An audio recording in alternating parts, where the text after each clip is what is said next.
જય શ્રી કૃષ્ણ, જય શ્રી વલ્લભ. રાધે કૃષ્ણ સત્સંગમાં આજે શ્રી યમુના મહારાણીજીના ઉત્સવ વિશે જોઈશું. પણ તે પહેલાં આપ રાધે કૃષ્ણ સત્સંગમાં જોડાવા માંગતા હોય તો લાઈક કરજો, શેર કરજો અને સબસ્ક્રાઈબ કરજો, જેથી આવતા નવા તમામ પ્રસંગો આપના સુધી પહોંચી શકે.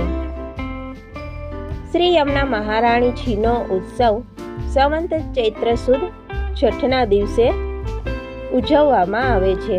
ત્યારે શ્રી યમુનાજીનું પ્રાગટ્ય થયું. શ્રી યમુનાજી શ્રી ઠાકોરજીનું ભગવત સ્વરૂપ હોવાથી ગમે ત્યાં પ્રગટ થતા નથી. તેમના સ્વરૂપને અનુરૂપ સ્થળમાં અને વંશમાં પ્રગટ થાય છે. અલૌકિક રવિ મંડળમાંથી શ્રી યમુનાજી સરિતા રૂપે હિમાલયના કલિંદગીરી નામના શિખર પર પધારીને પૃથ્વી ઉપર પૃષ્ટિભાવની સિદ્ધિ માટે ભારતની ભૂમિને પાવન કરવા વ્રજ મંડળમાં પધાર્યા છે. શ્રી યમુનાજીના પાવન તટ ઉપર મથુરામાં વિશ્રામ ઘાટ, વલ્લભ ઘાટ અને ગોકુળમાં ગોવિંદ ઘાટ, ઠકુરાણી ઘાટ આદિ ઘાટ આવેલા છે. પૃષ્ટિ માર્ગમાં શ્રી યમુનાજીનું પ્રાગટ્ય ચૈત્ર સુદ છઠના દિવસે મનાય છે. કૃષ્ણ નામની જેમ યમુના નામ પણ તેમના રૂપ, ગુણ અને લીલાને અને પ્રગટ કરનારું છે. યમુના શબ્દ બે શબ્દનો બનેલો છે, યમ અને ઉના. યમ એટલે યમદેવ ને ઉના એટલે ઓછું અથવા તો ન્યૂન. અહીં ન્યૂન શબ્દ નાનાના અર્થમાં છે. યમદેવથી વયમાં નાના તે યમુના. યમુના શબ્દનો બીજો અર્થ તેમના ગુણ અને લીલા સૂચવે છે. સંસ્કૃતમાં યમ ધાતુનો અર્થ છે મેળવો કે આપવું, નજીક લઈ જવું. શ્રી યમુનાજી ભગવદીય જીવોને પ્રભુની નજીક લઈ જઈને મેળવી આપે છે. શ્રી યમુનાજીએ સરિતા રૂપે પ્રગટ થવા સર્વ પર્વતોમાં શ્રેષ્ઠ કલિંદ પર્વત પસંદ કર્યો. હિમાલયની વિશાળ ગિરિમાળા આવેલી છે. એમાં અનેક શિખરો છે. દરેક શિખરોના નામ અલગ અલગ છે. એમાં એક શિખરનું નામ છે કલિંદ પર્વત. ઉત્તમ દેવતાનું સ્વરૂપ છે. કલયુગના દોષોનો નાશ કરનાર છે. આવા કલિંદ પર્વત ઉપર સરિતા સ્વરૂપે ગોલોક ધામમાંથી શ્રી યમુનાજી ચૈત્ર સુદ છઠના દિવસે પધાર્યા. તેથી આપણા સંપ્રદાયમાં ચૈત્ર સુદ છઠનો દિવસ શ્રી યમુનાજીના પ્રાગટ્ય દિવસ તરીકે ઉજવવામાં આવે છે. શ્રી યમુનાજી કલિંદ પર્વત ઉપરથી આગળ વધતા વધતા મનુષ્ય મુશ્કેલીથી પહોંચી શકે એવા હિમાલયના નીચાણવાળા વિસ્તારમાં પધાર્યા. તે સ્થળ હાલ યમનોત્રીના નામથી પ્રસિદ્ધ છે.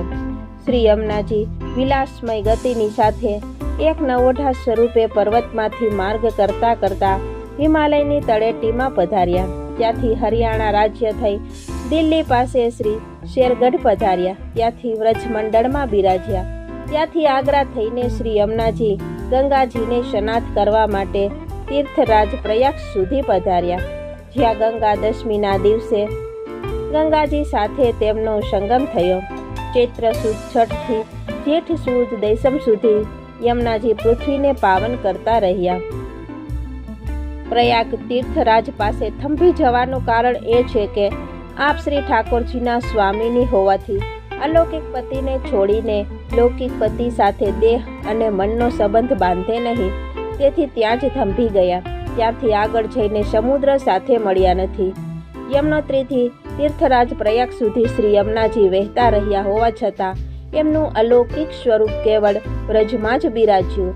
એથી મથુરામાં વિશ્રામ ઘાટ, ગોકુલમાં ગોવિંદ ઘાટ, ઠકુરાણી ઘાટ અને વ્રજ મંડળમાં જ્યાં જ્યાં બિરાજ્યા એ સર્વ સ્થાનોમાં શ્રી યમુનાજી અલૌકિક ભગવત સ્વામીજી સ્વરૂપે બિરાજ્યા છે. બીજે બધે ભગવત અંશ દેવી સ્વરૂપે બિરાજે છે. આમ શ્રી યમુનાજીનું સરિતા સ્વરૂપે પૃથ્વી પર પ્રાગટ્ય થયું. જેમ શ્રી ઠાકોરજી તે સમયે મથુરામાં અને ગોકુલમાં અલગ અલગ ધર્મ અને ધર્મી સ્વરૂપે પ્રગટ થયા. ધર્મ સ્વરૂપ એટલે કે પુરુષોત્તમ સ્વરૂપ છે મથુરામાં પ્રગટ થયું અને ધર્મી સ્વરૂપ એટલે પૂર્ણ પુરુષોત્તમ સ્વરૂપ છે શ્રીમદ ગોકુલમાં પ્રગટ થયું. તેમ શ્રી યમુનાજી તેમના ધર્મી સ્વરૂપ સ્વામીજી સ્વરૂપે જમનાવતા ગામમાં ભાનુગોપને ત્યાં પુત્રી રૂપે પ્રગટ થયા. અને શ્રી રાધાજીના પિતા વૃષભાનજીના નાના ભાઈ ભાનુગોપને ત્યાં ચૈત્ર સુદ છઠના દિવસે શ્રી યમુનાજીનું સ્વામીજી સ્વરૂપે પ્રાગટ્ય થયું, તેથી તેઓ ભાનુ તનયા કહેવાયા.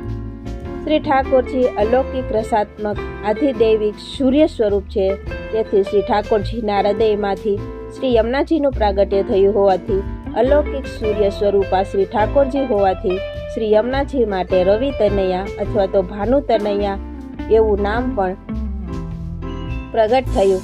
આમ સરિતા સ્વરૂપ અને સ્વામીજી સ્વરૂપ શ્રી યમુનાજી પૃથ્વી ઉપર પ્રગટ થયા. એમની પ્રાગટ્ય લીલા અલૌકિક અને અદ્ભુત છે. શ્રી યમુનાજીના પિતાજી સૂર્યનારાયણ અને સંજ્ઞા દેવી એમના માતાજી, યમરાજ ધર્મરાજ તેમના મોટા ભાઈ, સાક્ષાત પૂર્ણ પુરુષોત્તમ તેમના સ્વામી. જે જીવો શ્રી યમુનાજીની વિધિપૂર્વક સેવા કરે છે તેઓને શ્રી યમુનાજી પોતાના બનાવે છે. શ્રી યમુનાજી પ્રત્યે જીવોના અનુરાગથી પ્રસન્ન થઈ પ્રભુ પણ આ જીવોને સ્નેહ કરવા લાગે છે. પ્રભુના ભાવાત્મક સ્વરૂપ રસનો અનુભવ શ્રી યમુનાજીની કૃપાથી જ થાય છે. દરરોજ નિયમપૂર્વક આનંદથી અને ભાવથી શ્રી યમુનાષ્ટક અને શ્રી યમુનાજીના 41 પદનો પાઠ શ્રી ઠાકુરાણી ઘાટ પર બેઠા છીએ એવી ભાવના સાથે શ્રી યમુનાજીના સ્વરૂપનું ચિંતન કરતા શ્રી યમુનાજીના જળના પાનથી આપણા દેહ, ઇન્દ્રિય, પ્રાણ આદિ સર્વને પ્રભુના સાક્ષાત અંગરસનું અલૌકિક સુખ મળે છે. આ સાથે જ આપણે આજના રાધે કૃષ્ણ સત્સંગને અહીં વિરામ આપીએ. ફરીથી મળીશું નવા સત્સંગ સાથે. જય શ્રી કૃષ્ણ, જય શ્રી વલ્લભ.